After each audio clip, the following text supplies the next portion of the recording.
Some breaking news just happened where I ain't gonna lie, this shit could get real tricky, real weird, because we don't know what we don't know, but what we do know is somebody saw something. As y'all can see right here, the state of Texas is basically saying that for the prosecution of Yella Beezy, they're looking for Mr. Timothy Glenn, the head security for the Valorian Hotel located in Los Angeles County in the state of California.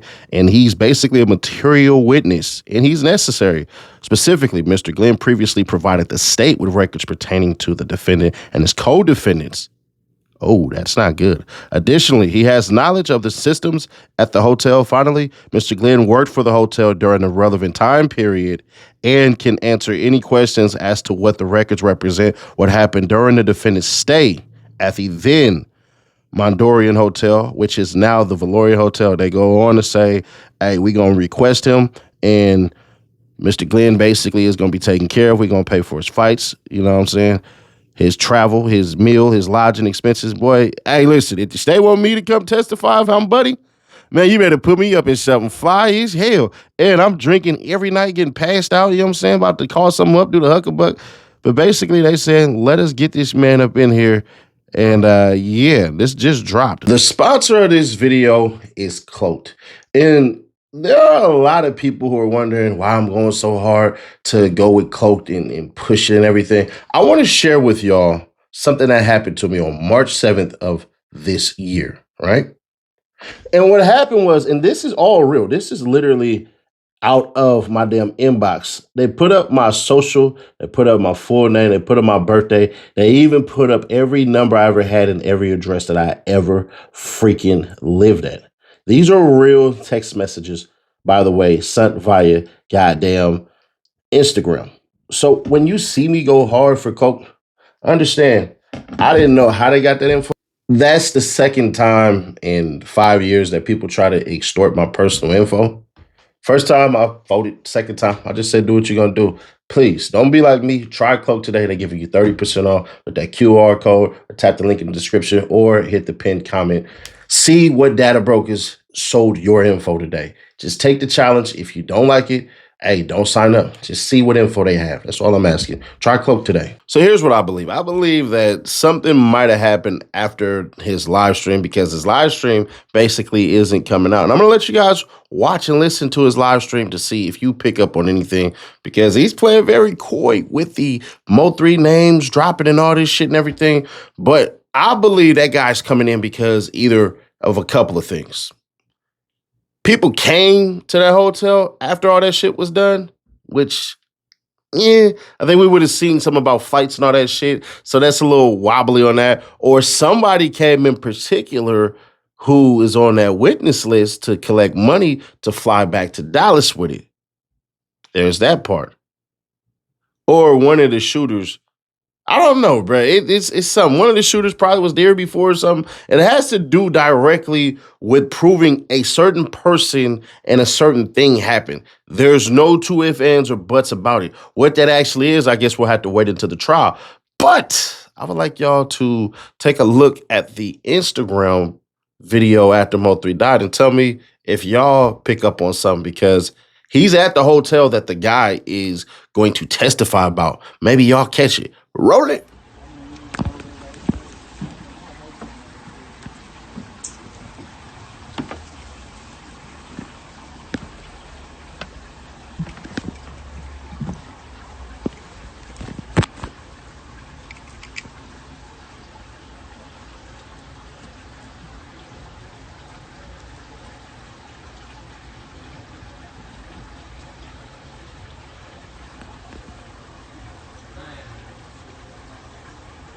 Yo.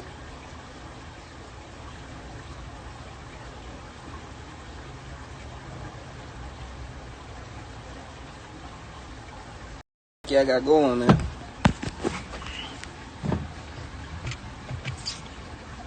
I mean, boom.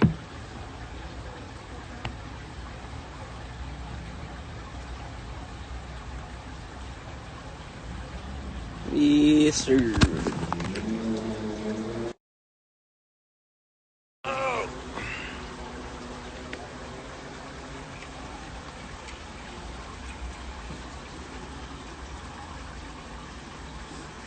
Y'all talking about, man.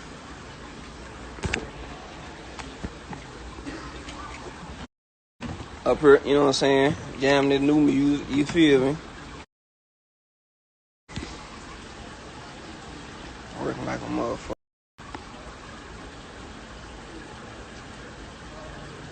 God damn me.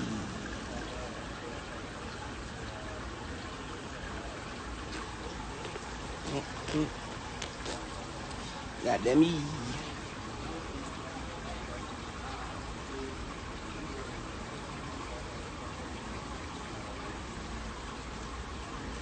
Runs my niggas smoke right out the jar.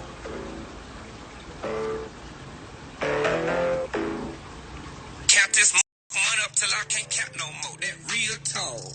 Sad nigga ain't talking about nothing. I let my M's talk. Ducking in the G5 jet, nigga about to have sex soon as we lift off. All these out nigga pissed off. Fat pockets on call, wins low. Nigga I don't need no shit. Yeah, I'm canceling Okay, bitch. Alright, bitch. Say no. Say no more. Say less. Say no more. Say less.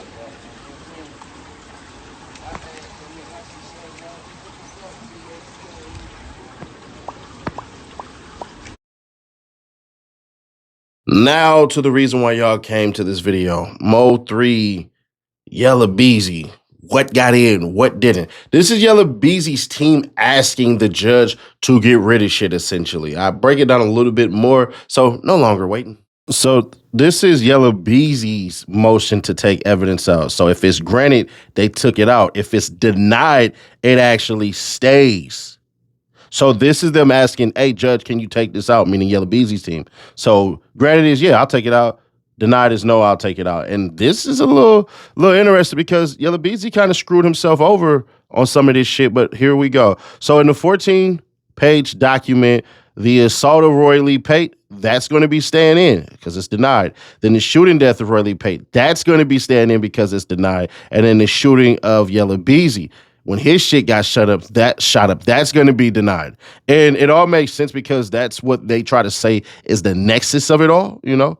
And there's that. So the December 26, 2018 shooting of Trapboy Freddy, that's getting thrown out because Trapboy Freddy isn't on trial here. So that makes a whole lot of sense. But the Unruly Citizens concert where they were trying to basically keep Mo 3 off the stage, the police, that shit right there, that went ahead and got denied. So that's actually staying.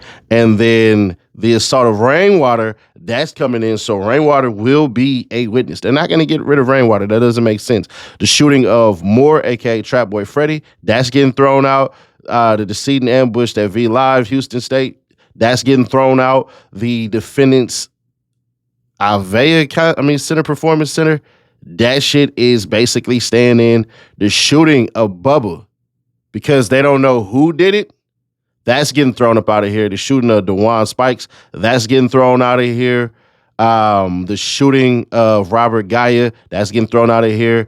The interview that he gave on the damn hospital bed where he basically said, yeah, this is between me and Roy Lee and all this shit, that's going to stay in there partially. So they're just going to basically get rid of what the nurse has said. I believe I read that we only whacking out what the nurse has said. So they're going to take out the Breakfast Club interview. They're going to take out the 97.9 Beat interview. They're going to keep the Vlad interview in. The Kemp Capone interview where he talks about dying and all that shit, that's going to be thrown out because, yeah, you don't know what the hell that was. And we already showed proof that he had talked about death before he died. Like, why didn't y'all include that shit in? You know what I'm saying? So social media posts, Yella Beezy Instagram live post after Unruly Citizen shit, that got denied, so that stayed in. Yella Beezy's live post the day after Mo 3 died, that's getting thrown out. Then the December 16, 2020 defending Yella Beezy's Instagram live post with Trapboy Freddy, that's getting thrown out. And it's really because he didn't say shit. He's just like, what the, you know what I'm saying? Then the July 28, 2019 Mo 3 Instagram live post after Unruly Citizens concert, that got denied because that was basically letting them know, like, nigga, you know what I'm saying? If you scared of me and all this shit, Mo 3 is talking too much shit. They believe that meant something. Then Instagram live post after Rainwater got beat on when, yeah, I beat him. I did it. Me by myself. Yeah, that shit is going to stay in there. Trapboy Freddy's Instagram post today that Mo3 died. That's getting thrown out. But here's where it gets weird. Mo3's 219 song, that gets to stay. But Yella Beezy's hidden song, that gets thrown out. Yella Beezy's Keep It in the Streets, that stays in. Trapboy Freddy and Yella Beezy's On Your Head, partially granted because they're only going to play Yella Beezy's part. Yella Beezy's LA Leakers freestyle, the shit that they said was going to get him a life sentence, that's thrown out. Yella Beezy's Gassed Up, that's thrown out. Trapboy Freddy's Hypocrite, that's thrown out. Trapboy Freddy's Laugh Now, that's thrown out. And Trapboy Freddy's Cert, that song, that's thrown out. Because Trapboy Freddy isn't the one on trial here. If you ask me what's a win, it's going to be for Yella Beezy. Yella Beezy, which is funny because we do have a news reporter friend who was up in there and he like, yo, Nash, hey, man, I ain't going to lie. It's looking like maybe 1 or 2 songs get in, which we said. So shout out to him. If you want to, comment and be like, yeah, that's me, bro, then, do your thing. But it's kind of obvious who it is. And he basically was like, bro, a lot of this shit don't have to do with nothing. And the state hasn't really proven the lyrics nor the songs as much. And the fact that they were involving somebody, aka Trapboy Freddy, who they're not even charging, you're just reaching for shit. Trapboy Freddy celebrating all this shit, are y'all gonna charge him or not? That's what it boils down to. And since y'all not charging him, why are y'all bringing this shit up? So there's that part. But here's where I'm going to be honest, if he never said anything on that hospital bed, I think a lot more shit would have been tossed out. But him at Men Ecstatic with Roy Lee and, I got popped because of him and all that shit, boy, that ain't a good look. I don't give a damn how you spin it to win it. You shouldn't have said none of that shit. When y'all say keep it in the streets, it's for the streets. Don't talk about, well, I ain't say nothing in the interrogation room and all that shit and everything. You still can't give them a motive like that. And if you do give them a motive, you better find somebody to lie on. Man, I did, goddamn me, get into it with the manager of McDonald's down the street, that kind of shit. If you want to include some bullshit like that to give you an alibi, there you go. But other than that, really ain't nothing you can say to make me go, damn, you should have said that shit, because you shouldn't have. Flat out. Now, if I was arguing, well, Nash, listen, Roy Lee was doing all of this shit and everything, and basically he's up out of there, so it is what it is. All right, then I go, well, shit, it is what it is. But I had to look back on the time and date for when he had died opposed to that goddamn Sprinter van shooting, because I believe Roy Lee had died. So if you're blaming on a dead man, and you saying I'm just blaming on a dead person, then I really can't get mad at you on that one. Just gonna be honest. I'm just gonna be fair. If you're putting it off on a dead person, then technically, yeah, you can do that. That's written in the rules. But rap songs being brought into all of these damn juries and all this shit and introduced in the trials, I'm gonna be fair. Unless you're flat out saying, 1, 2, 3, I did this shit. Yeah, I got in the car, I traveled on 1st Street and turned on 2nd Street and shot with a 9mm about 9 times and bullet shell cases went in my car. I seen him die with his last breath. I hit goddamn 2nd Street back to 1st Street and got on the freeway and went back home. If you rapping some shit like that, then so be it. But their evidence should be good enough that you don't need to use this shit. That will always be my opinion about this shit. If the evidence is so good, you shouldn't need any damn thing from the state or the feds, lyrics-wise, to convict you unless you're giving a 1, 2, 3 about how you did this shit. Now, there are stories and there are dumbasses who have rapped about a whole bunch of things, but once again, it's supposed to be the evidence that the state gathers, not some damn songs. A lot of these rappers talk about money and they broke as shit. If you work a 9 to 5, if you work 2 jobs right now, and your house is paid for and your cars are paid for, you're doing better than 80% of these rappers. Just gonna be honest with you. They don't want to tell y'all the truth, but a lot of shit they have is on loan from their companies. So we'll see how this shit goes, but it's a big W for Yella Beezy. There's no 2 ifs, ands, or buts about it. I know the state looking like, oh shit. So we'll see. The witness list got posted. So y'all let me know what's up. But click right here to see how YG got damn, bruh. Say this to say that. Say I'm a motherfucking rat. You might be. Click right here for that video or click right here for the playlist to get y'all through y'all day. Y'all come on back now.